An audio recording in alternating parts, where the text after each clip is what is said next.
Welcome everybody to the New Fly Fisher. I'm Colin McEwen. In this very special video, we're going to be talking about trout fishing.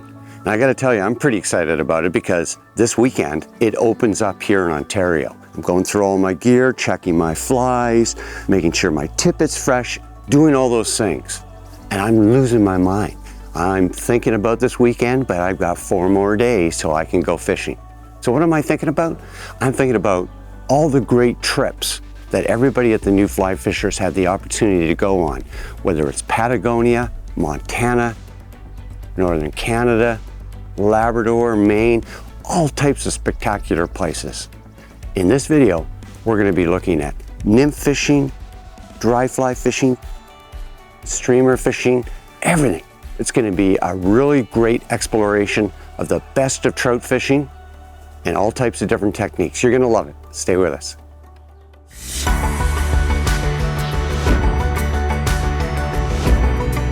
Ooh, that's a nice sized fish. Absolutely fantastic. Nice. Oh my goodness, that's the kind of fish that makes stickers out of. The New Fly Fisher is brought to you in partnership with Scientific Anglers,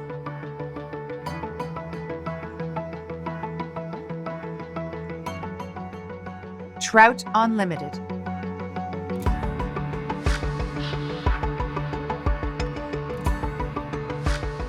WeatherTech Canada,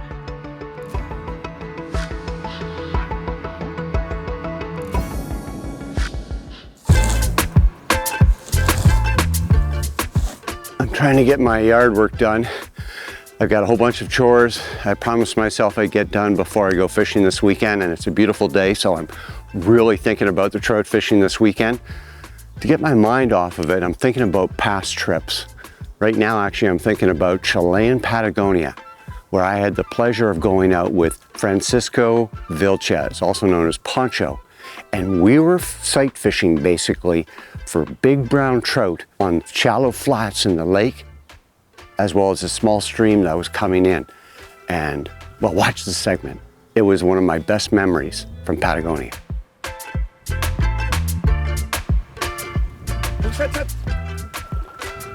Nice. Now what happened there, Francisco spotted the take. He saw the flash and cued me in because I didn't see the fish, but he did. I saw it after it hit, but if I hadn't got that cue, and this is where a good guide is so important, I didn't see it in time. And the thing is, there's more fish in here. They're all big. Oh, look at that. Oh, he's a big boy. They're eating emergers, and we're trying to get them to come up for dry. Just could not make it work. Okay, so what I'm gonna do, Francisco, I'll bring him right in here into this part of the hole. Let's get the line on the reel. Okay. All right, we're ready. Yep, you ready? Get his head up. Lift his head up. Okay. Oh, look at this guy. Oh, look at the size of him. He's a tank. Look at this guy. Oh, what a sweet fish. Look at that. Okay, here in the last few hours. Ready to go back in that hole, and there he goes.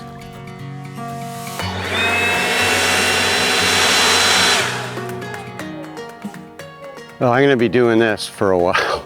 There's a lot of pine needles and leaves here, but you know, this blower is kind of making me think about the winds of Patagonia, Chilean Patagonia, where there's incredible fishing.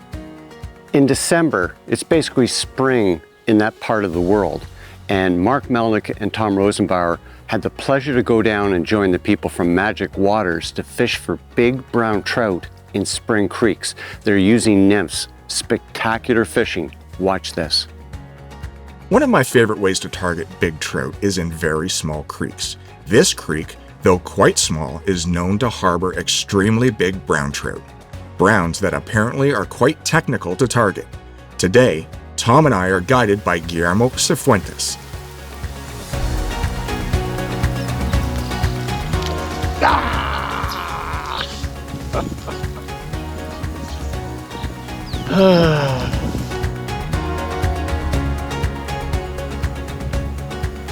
Well, This is very interesting.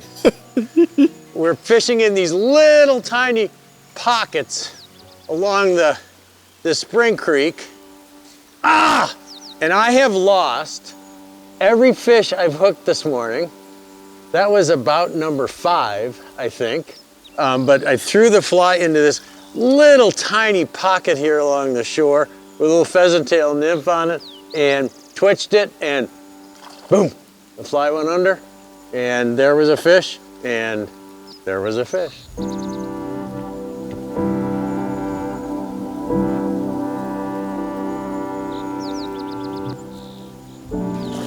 You knew it was gonna happen.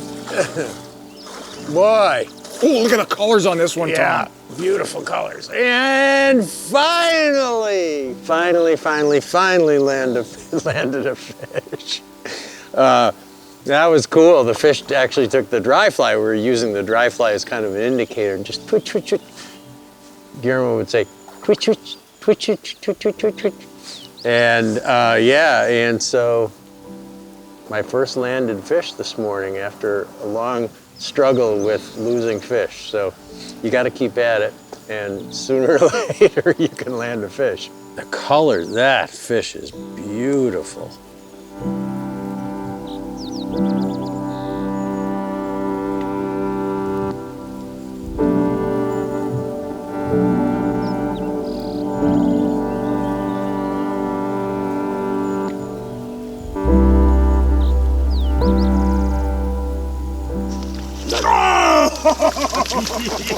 Beautiful. So we let this fish rest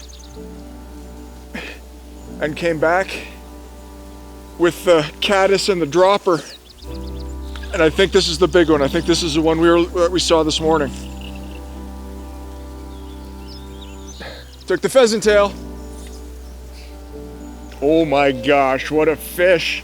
Yes, sir. Oh my heavens. Look at that. Flies out, great fish. Fantastic. Spring creek fishing. Oh, so good.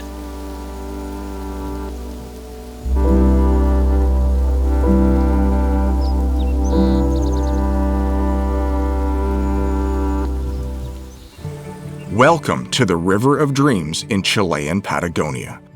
Tom and I were both fishing 5 and 6 weight fly rods with matching 5 and 6 weight floating lines for dry flies and terrestrials.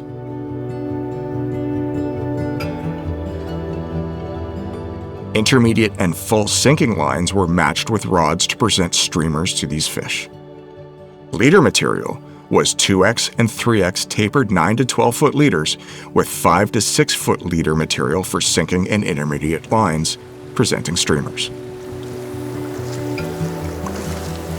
They really like the wall here. Nobody home. Oh, why'd the smaller one eat it? Look at the big one. Oh, damn it! Look at that big one. We're gonna go back to that guy. That's a pretty fish right there, Still though. a pretty brown trout, yeah. I gotta kind of ride down this little section and then.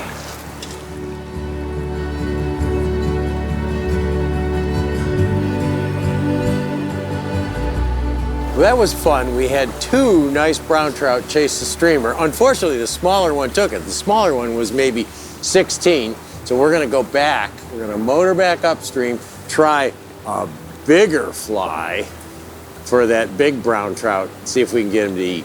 My tippet to sinking tip line, I find perfection loop does not hold. I don't like perfection loop in smaller diameter tippets.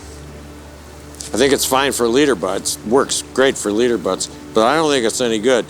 So what I do is I bimini a piece to the fly line permanently.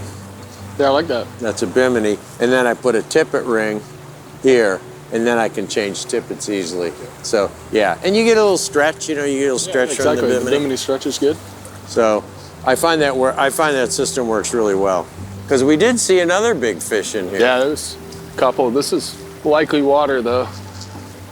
Well, you know, we knew this fish was there. We had caught the smaller one of the pair. We motored back up and we put on a bigger fly, and the fish came for it once, and it just kind of hung out in the middle of the current, and I threw it back to him, and he came at it again and finally ate it. So, yeah, it was pretty cool. Nice. Oh, so that was fun. We went back up and we got the big fish. It never works that way, but it did today. Got the big fish, brought him back down to the same place, and released him. So, pretty cool, Hayden. Thank you. Didn't get much better. Thank you, man. That was fun. A lot of fun. Yeah, I'm getting through the chores, and hopefully I'll get them done soon. You know, Canada is really blessed, whether it's in the east with Labrador or out in the west with British Columbia. From coast to coast, there's incredible trout fishing. Brook trout, rainbow, brown trout. Rob Heel goes to Labrador to fly fish for giant brook trout with dry flies. He's at Igloo Lake Lodge, a really special place. Watch this, because it's incredible.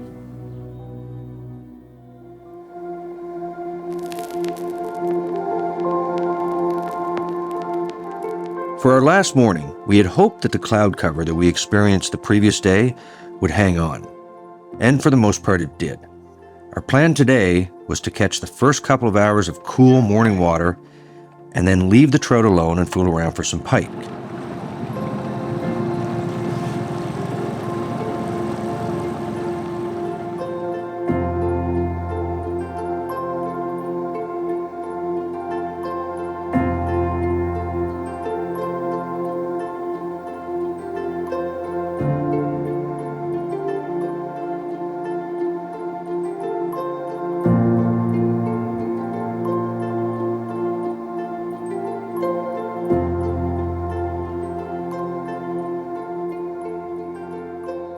One of the things that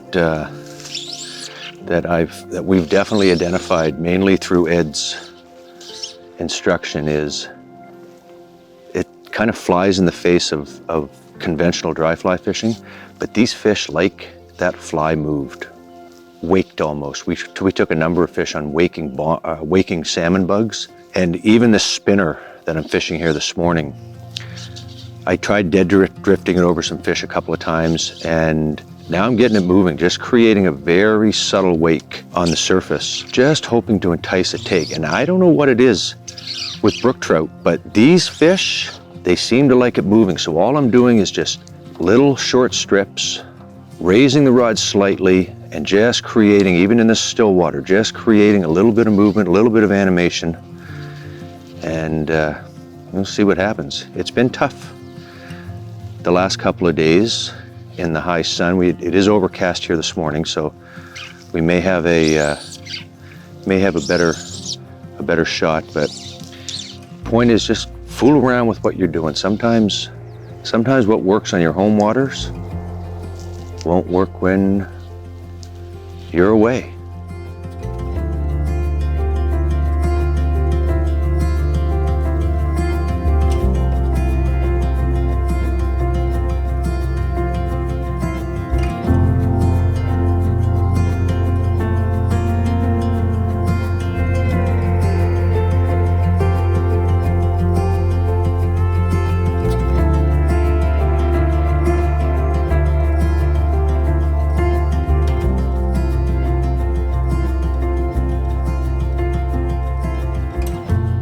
Fish. Yeah, it's a big brookie too. That was a crazy amount of work this morning. Oh, that's a big fish. Holy catfish, that's a big fish. You can turn them this way. Yeah. Yeah. Oh. Yeah, I'm keeping him out. Keeping him out. Where's he at? He's got to be right in front of you. There he is. Okay, coming up. Oh, no. We got to watch the anchor rope here. And these big fish do not do everything that you want them to do. They go wherever they want to go. Yeah. And it is a big one. You can get them a little closer now to the reel. Yeah. Come out here, come out. Come on, darling. Don't horse him. No, I won't. We got 2 anchors on the boat. I almost had him. No, he's on the other side of your net. Come out here, come out here. On the other side of the boat, actually. Yep. Oh, that's a big fish. Holy cow. That is a big brookie.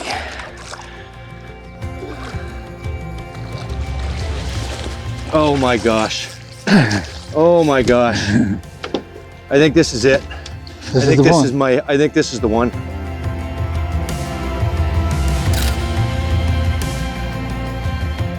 Oh, he looks good. Hey, buddy. That was a Hard working. Well, it's our last morning. We have to fly out first thing in the morning, and it's almost lunch, so we're gonna go back to the lodge for lunch and sort of end it on a high note. I'm telling you folks, there's not many places in the world this accessible where they measure trout by the pound and not the inches. Igloo Lake is one of them. What you see behind you here is just an example. There's so many really cool opportunities from rivers, small outpost ponds. If you want to catch big trout, come here. You won't regret it. Rugged but spectacular. Northern Ontario's Algoma country has so much to offer the fly angler.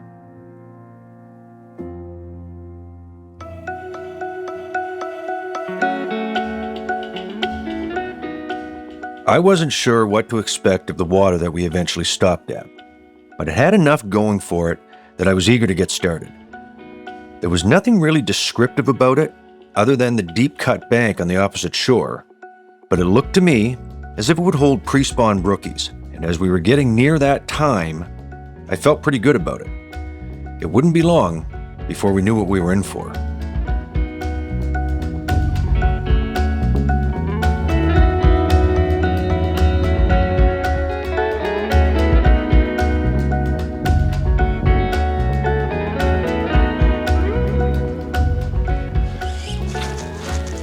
Fish. Good fish too. Good fish. Good fish. I gotta look at him. Oh yeah, that's a nice brook trout. That's a nice fish. Get him on the reel. Gotta love a woolly bugger. That's big fish. So this is kind of what we've been looking for, was this spring creek coming in to keep the depths cold. This is a big trout. I might have to just wander down here a bit. I don't even know if I can wade out there, but I'm gonna try. That's a big brookie. Oh my goodness, this is what we came here for. This is what we came here for. Again, using the sinking tip. And working it fairly slow. I wasn't crazy aggressive with it. Just about pickled. Come on, darling, come on. Stay with me. There we go. Oh my goodness. Folks, I'm gonna tell you, it does not get better than that.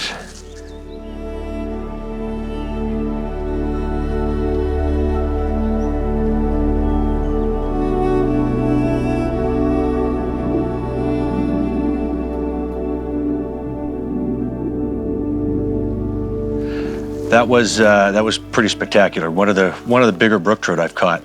But as we were playing that fish, another good fish rose down here, and we just had one come up right off a little point up here. So I'm going to change to my dry fly and see if we can't coax them up with that. Fish that far bank. It's quite an undercut bank there, and it's just a perfect spot for fish to hide. So we're going to do that until we've exhausted it. I'm gonna let that drift though.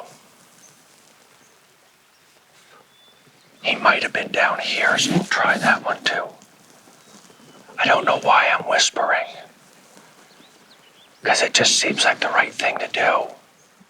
We often associate brook trout as being a little less sophisticated than some of their brethren, and I have to admit that I was a little surprised not to have taken a fish on the surface. But I'm not one to kick a dead horse, so I quickly went back to what was working. I'm gonna go back up the top and work that down again. Now that that's a little bit rested.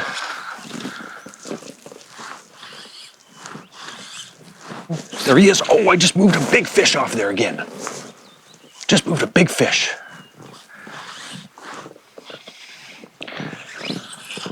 I didn't touch him.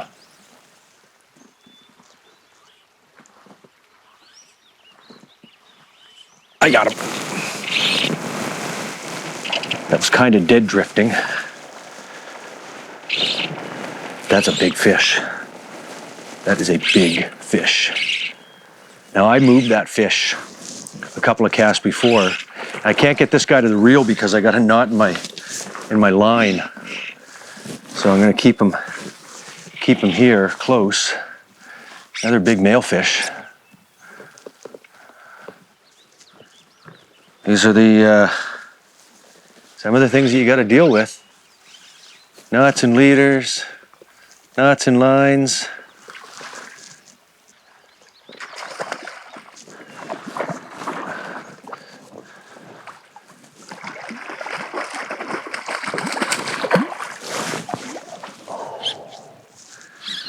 They're not quite as big as that first one, but still a beautiful big brook trout, probably 18 inches. Come here, sweetheart.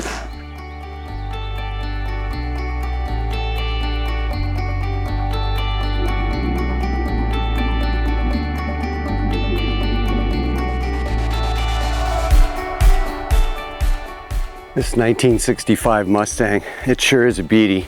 I love this car. But I also love coaster brook trout, big coaster brook trout from the famed Nipigon River. Jeff Parks from the New Fly Fisher had a chance to go there, and he fished with Neil LeDuc from Affinity Angling. Their goal? To catch an 8 to 10 pound brook trout. Watch what happens.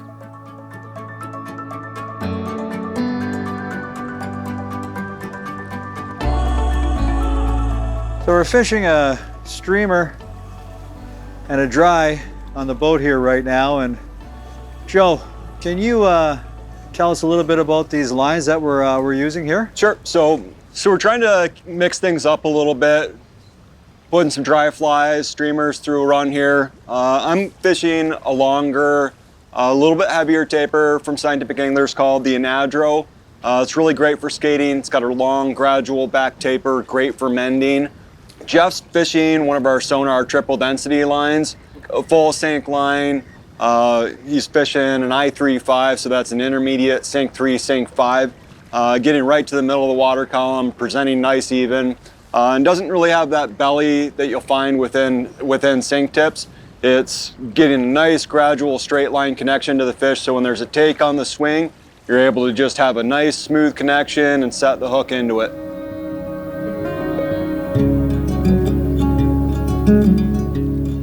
It's hard to explain the intensity of this current we are fishing in.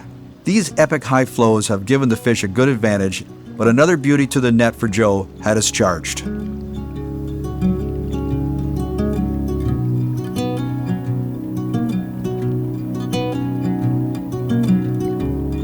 Yeah. Right off that shelf. That looked like that hit right away. As soon as I started the swing, it was right underneath the back of that cedar tree back there. Boy, I can't imagine what that's like holding in that, for a fish holding into that current and still fighting. Yeah, he's tiring out here pretty quick. Oh.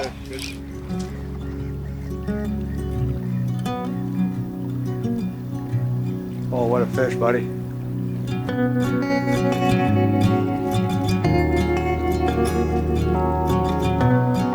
Nice fish. Woo. Wow, beautiful. Yeah. Right on, brother. Nice one.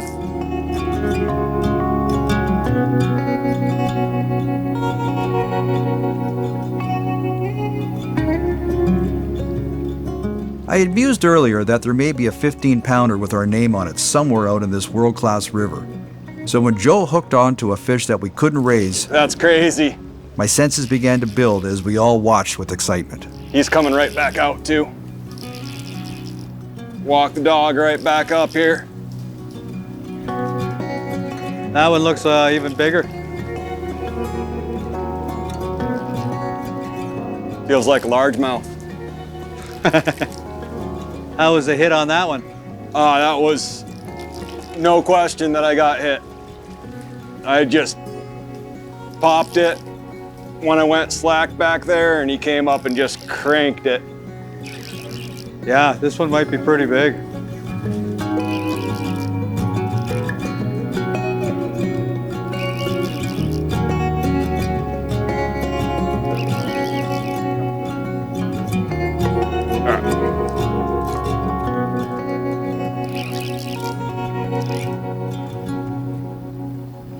Well, just sitting in heavy current, fighting that fish.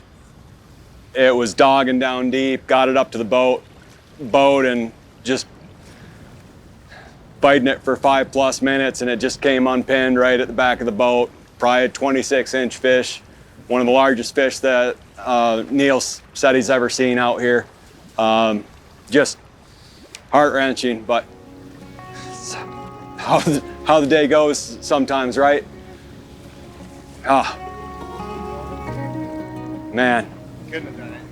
No, I'm surprised it stayed on so long. When he came up to the surface and started head shaking. Yeah, I was like, oh God. And he just started backing down.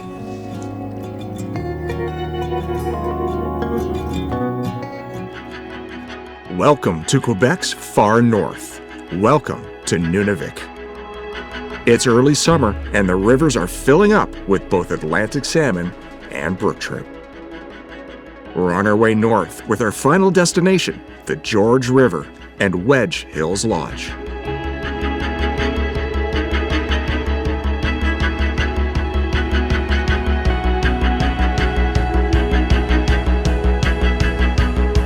When you're putting a fish on the reel, you have to remember to keep your line tight.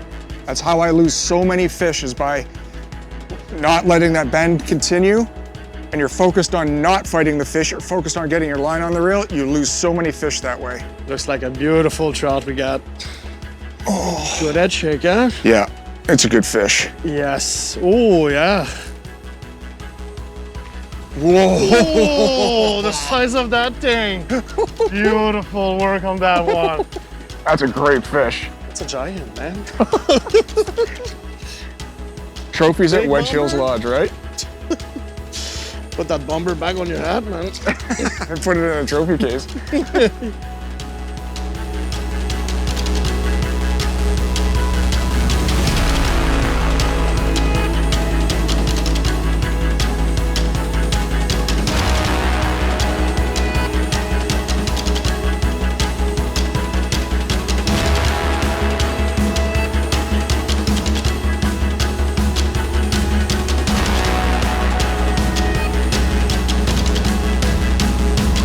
What an unbelievable day here at Wedge Hills Lodge. It was one for the record books. I mean, you go traveling in a beaver, exploring, see some unbelievable country, and then you wrap up the day with world-class brook trout on dry fly. Doesn't get any better than this. I just can't wait till tomorrow.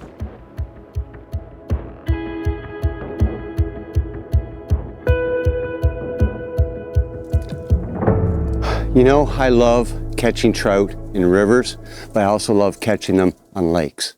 And one of the best places to go fishing for brook trout, rainbow trout, brown trout in lakes is western Manitoba. In an area called the Parklands, we joined Phil Rowley, who's going to talk about some tactics for catching big trout on a fly. So we're anchored up in about 8 feet of water. To my left, it's quite shallow. It kind of falls off, there's a weed edge, and we're sitting just on the deep water side of the weed edge. It's anywhere from 8.5 to 9 feet deep. But on my electronics, I've been marking fish, big red sausages, hugging tight to the bottom. So I need to make sure my fly is down there. So what we're gonna do to see if we can get one of those big fish is I've attached a little weight to my fly, in this case a vampire leech, and I'm gonna lower it over the side, right down till it hits the bottom. I've got my quick release indicator. Just gonna slide that right to the surface. And then where the indicator is sitting, to this little tip connection, that's about a foot, and that's where I wanna be. I wanna be just off the bottom, because that's where the fish are cruising. And by doing it this way, I know exactly where my fly is, and I can present it properly to them. Because I'm just waiting, I'm fishing really close so I can react to the take. That's the plan. Let's see if we can put it together.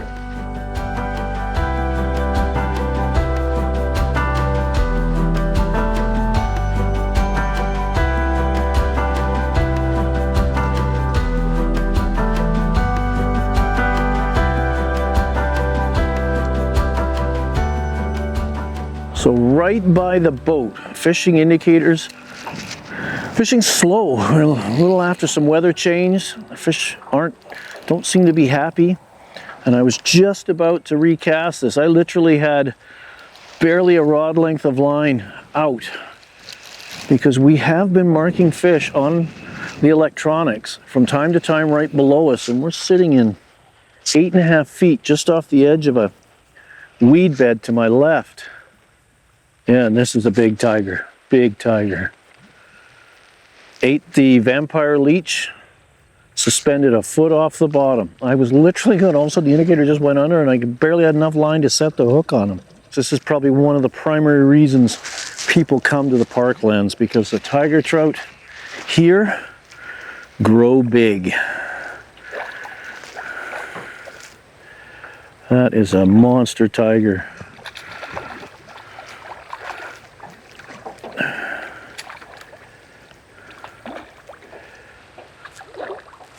Into the basket, as I love to say. That is a quality parklands trout. Oh. And the fly, I believe, has hopped out. Yep, barbless hooks. What a beautiful fish.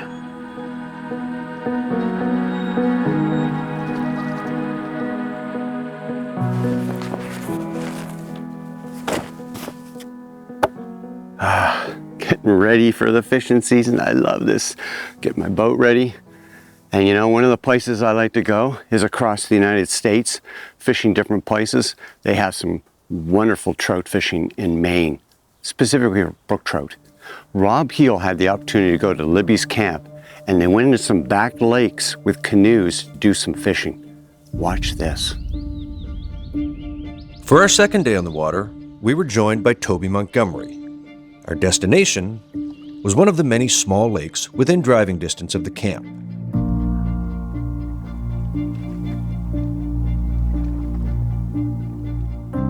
While Toby is known by many as the moose god for his prowess and big game guiding, it was clear from the start that he knew more than a thing or two about the fly fishing game.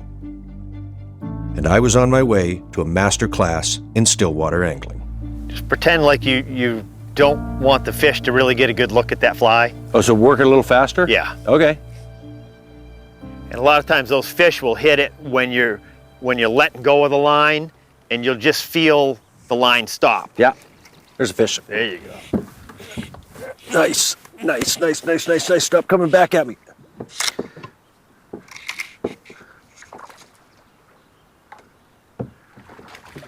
He's dancing. There we go. We're on the board. Nice. Woo! Oh, that's a pretty fish. That's a good... Pretty chunky fish. Yeah. Very good 12 inches. Nice wild Maine brook trout. So basically, when I'm stripping it in, I aim the rod right at the fly. I just kind of balance the rod. I don't hang on to it very hard. I drape the line over my finger. So I'm just kind of letting it hang down like that. I'm not gripping the rod real tight. Right. See, the rod's not moving at all. You can hold it above the water. Sometimes I just put the rod tip right in the water. Sure. If you rest your elbow on your knee, on your leg like this, you'll miss a lot of fish. You lose the feel? Okay. You'll miss a lot of fish. Okay. So I just sit more upright, and it's pretty effective with streamer flies also.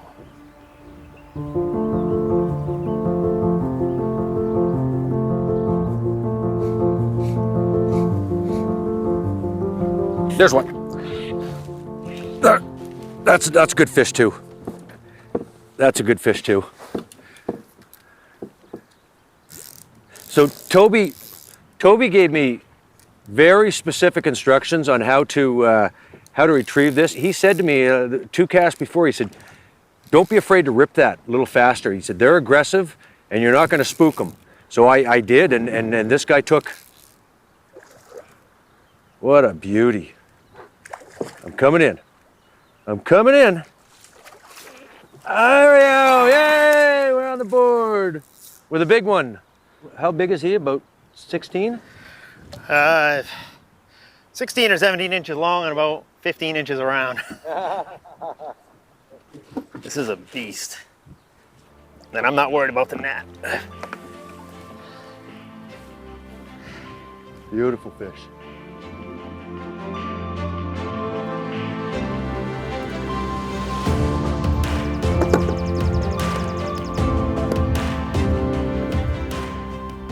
I gotta tell you, I love these rod carriers. They're really fantastic. I got my 10'7" weights in them.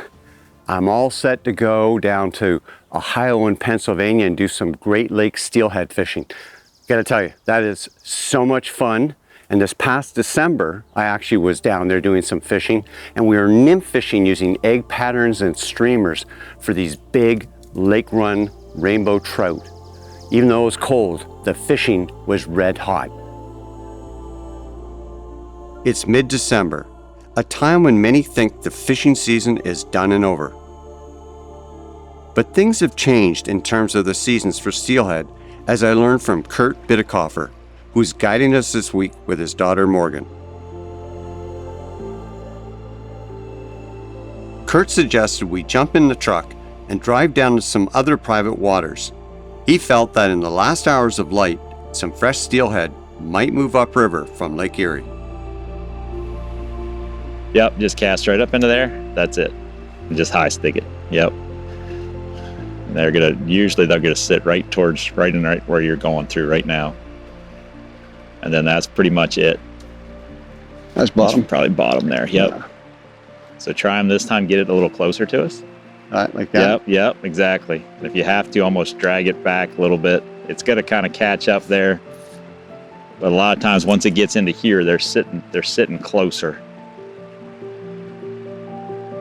Try that one. We'll probably see how it sucks us back out. Oh, we got one. There we go. Oh, nice. That was a perfect drift.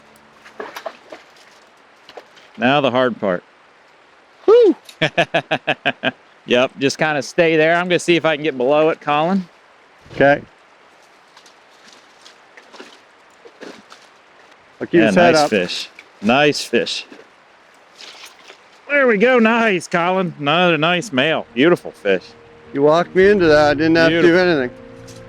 I think he took the zonker, didn't he? No, he took the egg. Took the egg. He's on the blood dot. This is probably another 28 incher. That other one was 30. This one's probably 28. Boy, I don't know. That's a beauty. Good time. That's a dandy. There's nothing wrong with that. So I think, Kurt, that was a classic example of why people will want to come here to Ohio or Pennsylvania.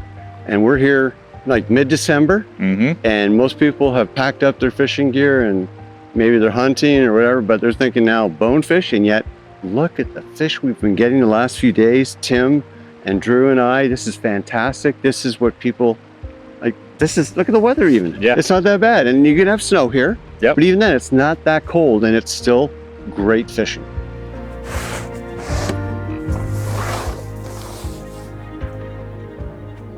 The American West, incredible trout fishing.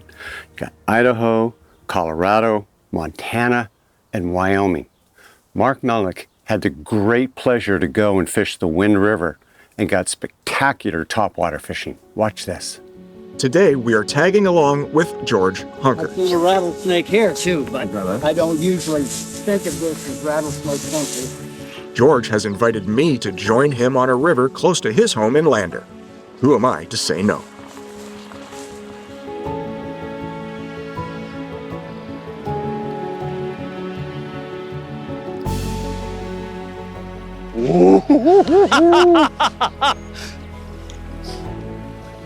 You want to net this guy for me?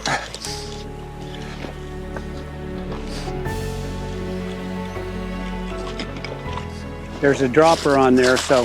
Oh my gosh, look at this. That's a worthy adversary.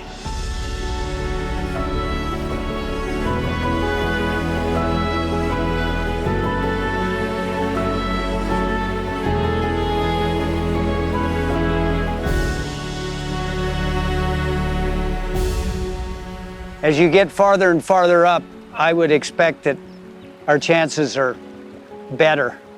I don't know why. I guess because we haven't seen that many in the bottom of the pool.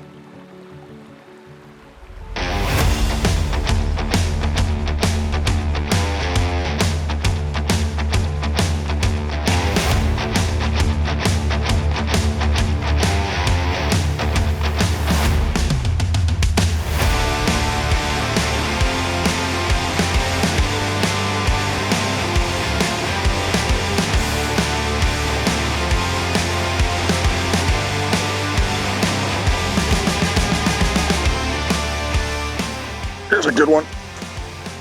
Oh yeah, good one, big rainbow. I think. I don't know what it is, but it's a big fish. I've got 4X on here. Come on, buddy. This run looked just too good not to have fish in it. And worked my way up, and I think he came out of that slack water there. Now there's a bunch of shelves and rocks in here. You want to keep your rod tip high, keep the leader off of those pieces of structure as best you can. See, he's digging down, trying to get himself into those rocks. Nice big rainbow. George started the day with a beautiful brown trout, and we've been catching pickles ever since. Oh my gosh. Come on, baby, come on.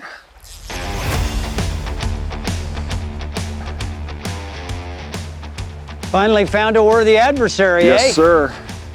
Making me work for it, I love it.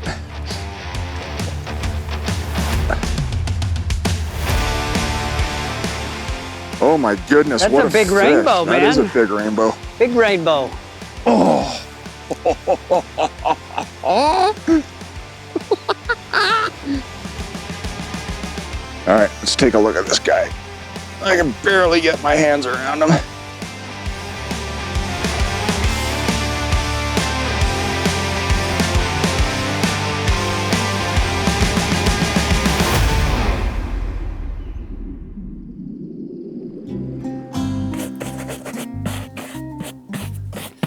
You know, I always clean my boots in spring and throughout the season.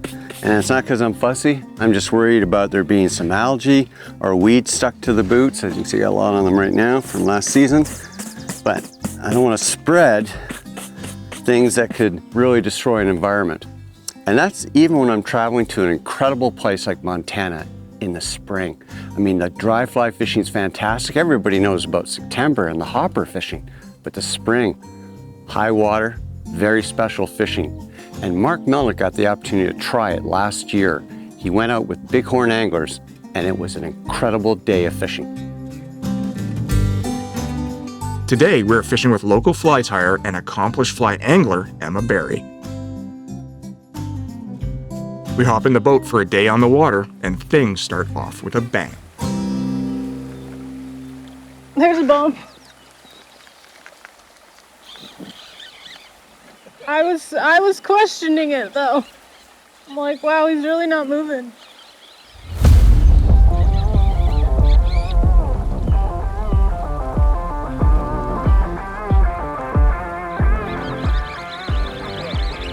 Feels good. It's like a good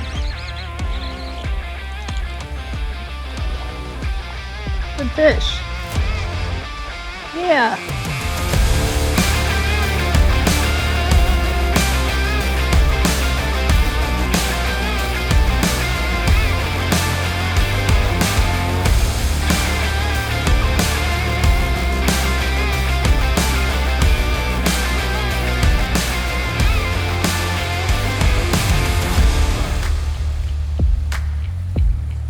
As so it often happens, that one fish put the entire pod on high alert and they all stopped feeding. We're moving on. Trees and bushes in the water have proven to be money this trip. Good brown, eh, Pete? Heck yeah, man. Tight spot. We'll see if we can get this guy. We lost a good one in here yesterday. Yeah. Doing the same head shaking crap. We might get him. We might get him. Oh, we got him. Look at this fish. So if you've ever thought about coming and fishing the bighorn, maybe that'll trick you to do it, huh? Oh, what a stud brown trout. Nice. On a dry dropper, just perfect.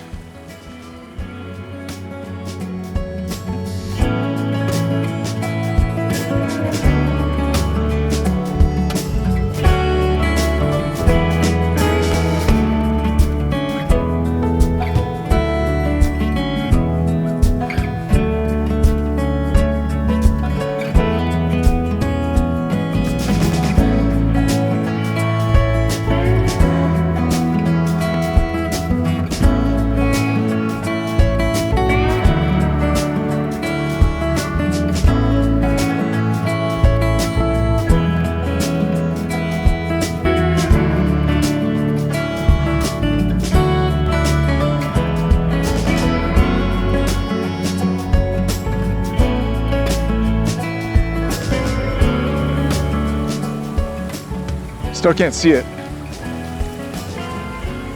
Either it's a medium fish that's playing the current brilliantly.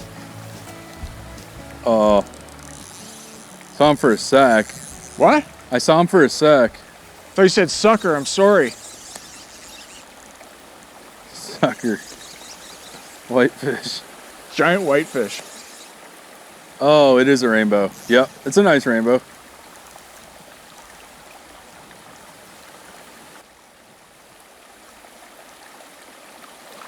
Oh. Oh, that's not bad. Yeah, that's good fish. Pete, cutbows, are they common here on the Bighorn? And you know, are they something that you can expect to catch while you're here? Yes, as a matter of fact, I feel like we're seeing more and more in here. We have really no cutthroat. I'd say maybe 1 or 2 true cutthroat get caught a year here, and it's kind of just a mystery fish. But for some reason, we have a pretty good population of cutbows around, and go ahead. Makes for a just gorgeous fish, though. I mean, look at that thing. That's a little orange slash under the gill there. And they don't have the white leading tips on their fins on the pecks as they do, but as a rainbow, they have them on the anal fins and on the peduncle. So yeah, cool. Another cool picture fish for you. Absolutely, it's a good one too. Yeah, that is.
Another rainbow. Is it really? Yeah. And they're all they're great size, man. We've had amazing success, Pete, tucked in behind felled trees and stuff this week. Yeah. That's a stud fish. Man, that's a slam. So before we let this fish go, let me show you the fly that we're using here. We've got a dry dropper system with a big, or a little, ant suspender, very visible. And then underneath, we've got a green brass head Patagonia. Barbless jig fly. These flies are absolutely incredible for trout species. They just put a clinic on them. They just seem to totally hone in on them. Yeah, drop quick, just get in the zone, and great hooks, so they hold on to the fish well for barbless hooks. Yep. All right, let's take a look at the fish. They are active in this cold water, let me tell you. There you go. Just a fantastic specimen.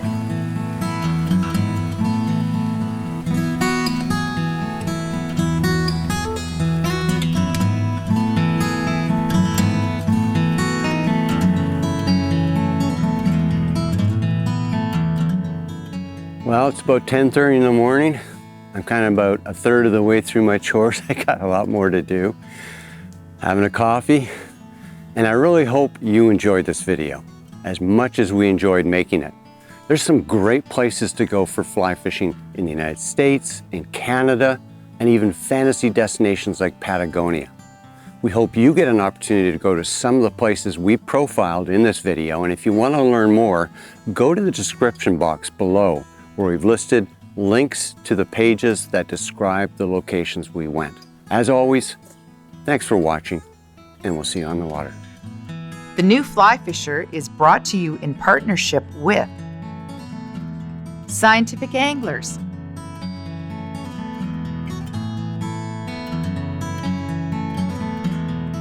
Trout Unlimited,